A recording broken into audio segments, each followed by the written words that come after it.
G'day, I'm Kate Fantanell or Lady Liberty Australia, and today I'm going to be talking about a very important issue to firearm owners all around the world, and that is, of course, about registration. So, in Australia, where I'm from, there is mandatory registration of all firearms that we, the people, own. The information about our firearms are stored in a state or territory firearms registry, a database that includes information about the type of firearms we own, the serial numbers, the address of where our firearms are stored, and all of that information is kept on a state database that the police use and access. I will also be talking about what's going on in my home state of Western Australia with the Firearms Portal that has now been pushed on the people as a digital way of tracking our firearms and also our licenses. So let's just go back in time and talk about how we got to the point in Australia where we have mandatory registration of all civilian owned firearms. So back in 1996, hopefully you would have watched some of my videos about the history of gun laws in Australia by now.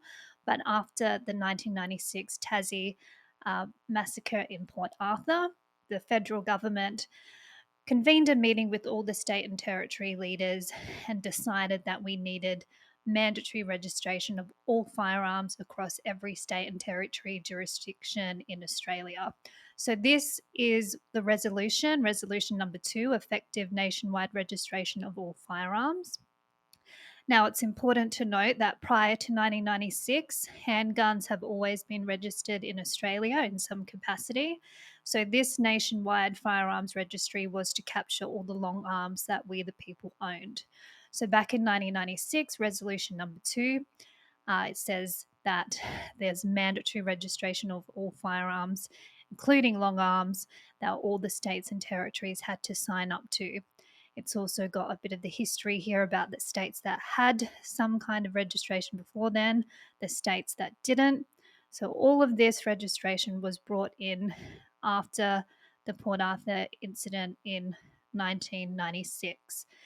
Now, the federal government back in 2017 did update that National Firearms Agreement. They merged it with the Handgun Control Agreement, and nationwide registration is once again mentioned here in sections 30 and 31.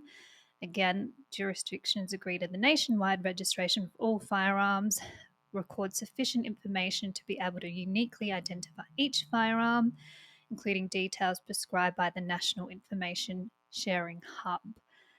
Now, the National Information Sharing Hub, this is something that back in 96 the federal government wanted. They wanted a federal registry of firearms. Now, in Australia, the states and territories have the residual powers to legislate and regulate firearms according to how the government of the day sees fit. There is no powers for the federal government to control firearms at that level. They control import and export. So registration was left up to the states and territories to implement. And of course, the federal government bribed the states to do that with a lot of money to fund these databases. So, fast forward to 2023, and this conversation about a national firearms registry has been going on since my time working for SSAA National. It has never gotten to the point where it's operational. So, the idea of a firearms registry, a national firearms registry, is basically the state and territory firearms databases all merged into one so that the AFP and other authorities, federal authorities, have also access to information that the states and territories have in their firearm registries. So fast forward to December 2023, and once again the National Firearms Registry, which the federal government have been working on in some capacity since 1996. There was an incident in Queensland, the William shooting. I will do a video about that another time because there's a lot of things that need to be talked about that incident. But that was used as the catalyst, as all governments do, seizing on a tragedy which involved firearms to push more firearms controls. So the Albanese government, this is in 2023, December, came out and said, we are going to keep working towards this.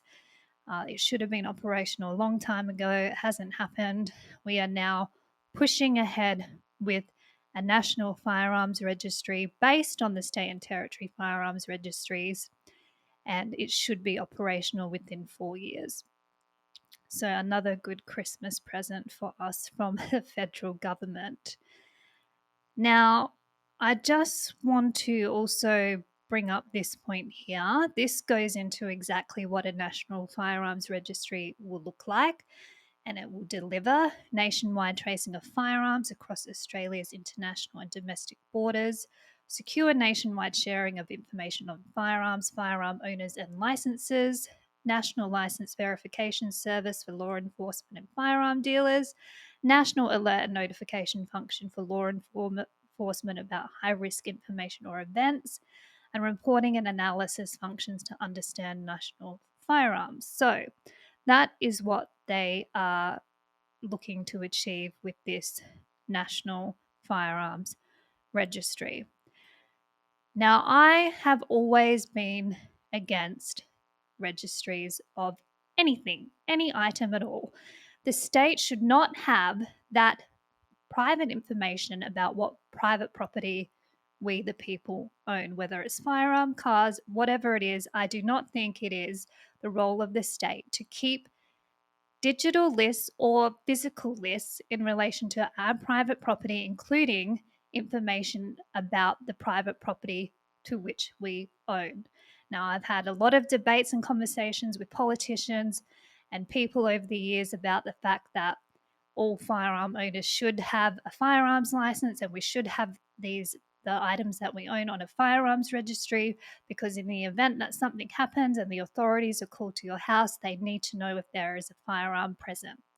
Okay, if that's how you want to play it, why is the fact that having a firearms license is not enough information for the authorities? That is all they need to know, if even that. We are talking about the people who are meant to protect and serve the community. We do not need to make it an us versus them situation.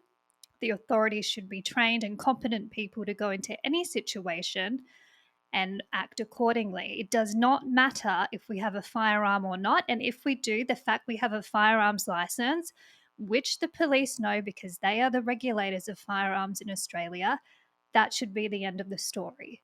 But we are now in a position in Australia, because of after what happened in 1996 when firearms registries being mandated, that the police, the authorities, the government has a list of every single firearm that we, the people, have owned or we do own. That is where we're at in Australia. And registration always leads to confiscation. That's how they get away with it, by forcing us to give us information, detailed information about every single firearm we own, for them to keep on a list. So when the laws change, which they inevitably do, just look at what's happening in my home state of Western Australia at the moment, they use registries to come and find us and come and take our private property, sometimes without even fair and proper compensation, which is another issue happening in Western Australia at the moment. So I have always been against firearms registries, full stop, end of story. So when this National Firearms Registry idea was floated again by Prime Minister Anthony Albanese in December 2023, and the details were released about what they wanted to achieve, this was the response from the Sporting Shooters Association of Australia, which is, if you're watching in America where I am now, this is the equivalent of the NRA in Australia. I worked for them for 5 years back in 2013, and the organisation, the culture has changed since I worked for them. So the statement from the SSAA at the time after the firearms registry was announced was that they support the concept of a national firearms register, giving the ability for law enforcement to better carry out their duties and be safer and fully informed when doing so. We support the need for evidence-based regulation of legal civilian firearm ownership with public safety benefits can be clearly identified. Then they went on to write a submission. So the federal government put out as is typical consultation with individuals and organisations affected in regards to what do you think a national firearms registry should look like, what capabilities should they have, anything else you think that we should incorporate in this big government program. And this is from the SSAA National Submission, where they've suggested that there could be a benefit to public safety by creating a digitalisation of licensing and permits to allow electronic verification at the time of purchase. Now, I just want to remind people that this organisation is meant to represent we, the people who own firearms. And a lot of us have to be members of these organisations, especially SSAA in Australia, because it's mandated in our laws that we have to be a member of a club, we have to be a member of an organisation like this in order to keep our firearms. So for me, I personally, as Lady Liberty Australia, proud activist for gun owners, I wrote my own submission to this inquiry and I said no to every suggestion that they had. And my submission is available on my website, ladyliberty.com.au. Now, in my home state of Western Australia, while all this was going on as well, there was a consultation in regards to the new firearm laws that are now being looked at in the review in Parliament House and that I am challenging with my legal action team. Yes, I'll have an update on that very soon. Cannot wait.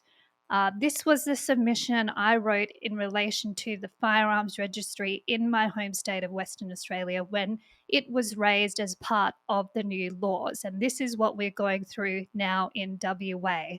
The digitization of the firearms registry, which is, we didn't get to vote on this. They didn't go to us, we the people, and said, do you think we should digitize firearms registries? That was not even put to us. They went ahead and did it anyway. So I wrote in this submission that I was highly, highly suspect and concerned about creating a central online hub containing sensitive and private information. I also raised the point that there are questions about whether or not governments are able to securely store and protect this data, and an individual's right to privacy should take precedence above all other considerations. Full stop. I also made the point that keeping a list of legally held firearms by law-abiding firearm owners will not stop criminals because they do not register their firearms. They will continue to access them by illegally importing them. We are an island nation in Australia. We have very porous borders. That is what the customs people say as well. And then I went on to say firearm registries have been proven to be costly, expensive, a cost to the taxpayer that delivers next to nil benefit for public safety and does nothing to stop gun crime. The other point that I made about this suggestion of a firearms registry and a digital one is that the WA state government used the existing registry that we had and that we still have to give that information to the police, who then gave that information to the media, who then published it on the front page of the newspaper. So why is the state even asking us to participate in a digital registration scheme when they have proven to misuse and abuse our private information that's on that registry already? It is insanity. Now, going on to what's happening in my home state of WA at the moment. So, there is a firearms portal. I did click on this link before I recorded this video, and it is not working. Yes, that's right. And I've seen my mate Jack out the back, Jack Carmody's done a video about this. People are trying to get onto this online firearms portal to comply with the new laws, and it's simply not working. The other point underlying all of this, when it comes to things like digital ID and the government having all of our private information, and when it comes to firearms, the level of information they are now asking in Western Australia, my home state, is the GPS coordinates of where you were storing this firearm, along with all the other data in terms of serial numbers, all of that kind of thing. The digital photo that they're going to have of us on this system now as well. These databases can be cyber hacked. And this is the problem that I have. The WA government has proven to be untrustworthy with our data when it was in the registry in its former form. All of this, the National Firearms Registry needs the state and territory firearms registries to be in a digitized form in order to help with the police state and the surveillance state that our governments are creating. This is the problem I have with this. And I know it might sound a little bit black pilled, but this is where I'm at when it comes to trusting governments with information that we, the people, should be able to keep private. It is our private property, what we do with it on our land, our activities. It is our business. We are not hurting anyone. This is so much time, so much money, so much police resources. They can't even get the data by the online registry to work. And we have to comply with this nonsense. So that's my view on firearms registration. It always leads to confiscation. No shooting organisation that agrees with protecting the individual rights of we the people and the members of these organisations should be even coming out in any support in any way of this. You represent we the people, not making the life of the policeman's job easier. No. So this is my video on firearms registration. We do have that review into the WA Firearms Act going on at the moment. You have until Friday, the 4th of July, which is Independence Day here in the USA, to get your submissions in. That is what I have been studiously working on over the weekend.